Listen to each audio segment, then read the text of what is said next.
People sometimes ask me how I have a gun on my hand. I can't answer that question, but what I can give you the solution to is clipping in Need for Speed Heat. So it's no secret that clipping is one of the biggest issues in Need for Speed Heat if you're trying to set a good time. I think I might have found out a workaround today. That is what we're going to go ahead and test. So the Ford GT is one of the fastest cars in the game. If you haven't already watched the video I made about the top 5 fastest cars in the game, you should go ahead and check that out right here in the card above. But what I want to test today is if the car is faster using rally parts. So with that being said, you should clip a lot less, it should have a little bit more space to jiggle around, and theoretically make the car faster. So we're going to do this with the current setup around some other track that isn't Rare Bear, otherwise I feel like I'm going to lose my musky rest. And we're going to do it with 3 different suspension setups. It's currently on track, so we're going to go ahead and do it on track. We're also going to do rally and off-road, and we're going to compare all 3. Hopefully we'll see a difference here. Hopefully we'll clip a lot less. This is going to be an interesting one. I've not put this to the test, but in my head this makes an awful lot of sense. The car is already raised to its max. That's obviously going to help a little bit, and obviously some cars go higher than others. We're going to take all of that into consideration today. I thought, why not use the Ford GT? It's not a car we've used in a while. It's a car that is very fast, perform well on garage. Let's go ahead and go out onto the open road and see if we could see a difference. Oh my god, this thing is absolutely rapid. It's been a while since I've used a car which isn't shit. Oh my god, this thing is ridiculous. Now, obviously clipping, it's a car-to-car thing. Some cars are worse than others. I find that some of the new cars are just absolutely terrible for it. Hey, but if this is a workaround, go get your cowboy boots because we about a howdy. I've decided we are going to use the track Apollo 10. Because this is where all the real gamers play, apparently, from what I've heard. If you're not good in Apollo 10, get out of the kitchen, is what they say. So let's go ahead and set the base mark time in the normal race for GT. Now, as far as times go, around Apollo 10, I have absolutely no clue what is a good time. Some gamers in chat are going to be like, I don't know. I can't please everyone, can I? The Ford GT should be pretty fast anyway, and it's one of those cars, even with all track handling, likes to get a little booty shake going, you know. I'm trying to resist using the NOS. Don't make me use the NOS, baby. Oh my god. There it is. That's the clipping. Now, usually, I would restart this lap. The whole point in today is to see if I can take that exact same line with rally suspension and it fix the problem. Yeah, there it is. Look, and there's big clipping problems on this track. Do I think we are going to be able to go over that in rally suspension, no problem? I am not so sure, to be honest. If this does work, though, it's going to kind of make all of the track parts a little bit redundant, which that's a bit of a problem, to be honest. Second lap coming in with a 2:17. That's probably not that good. I am feeling myself right now. Reel that in. Oh, mate. Look at these lines I'm taking. Absolutely gripped up. Shout out to my guy, Henry Ford. Still busting out cars from the grave. Right, we are coming in. We're red hot.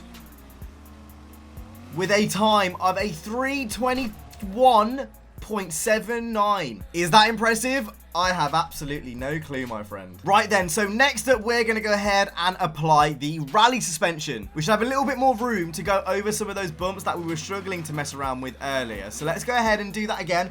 3:21.79 is the time to beat. Rally suspension.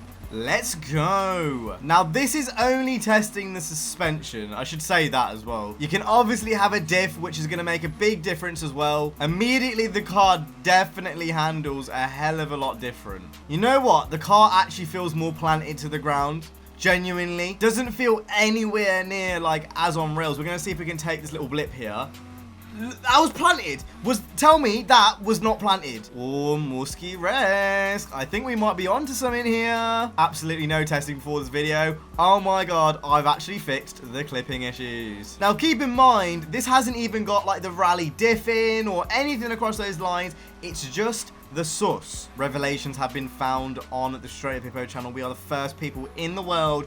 Breaking news. Every other YouTuber is going to copy me now because they've realized that I have found things. Please at least give me like a week. At least give me like a week so this video gets a little above 10k. I'm going to come in wide again. We're going to really test it.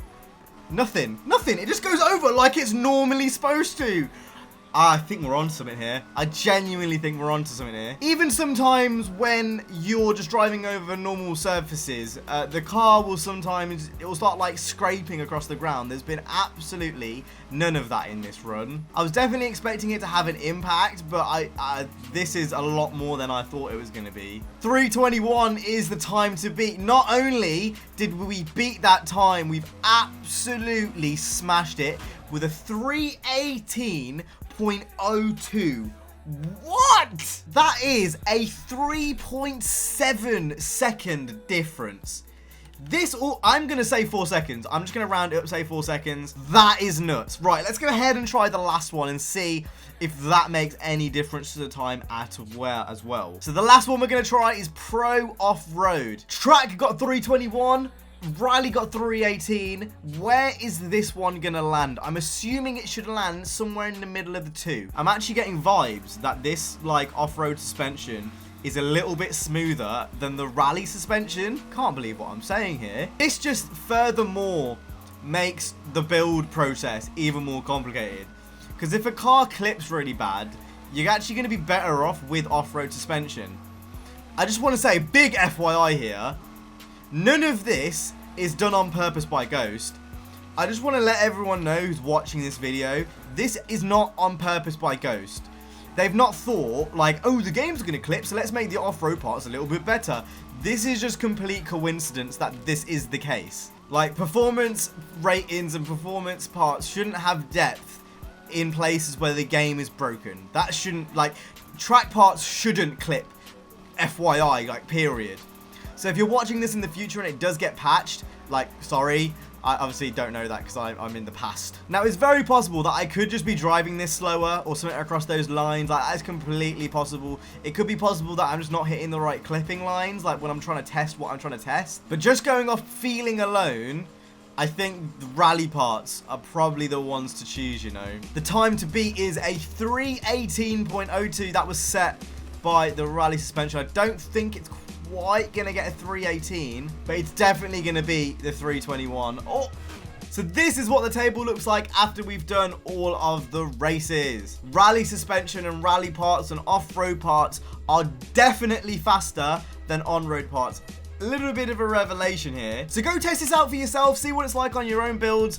This is a little bit of a big find, if you ask me. So if you guys enjoyed this video, if you did, hit the like, subscribe button. See you guys next one. You guys have been awesome. Stay safe and peace.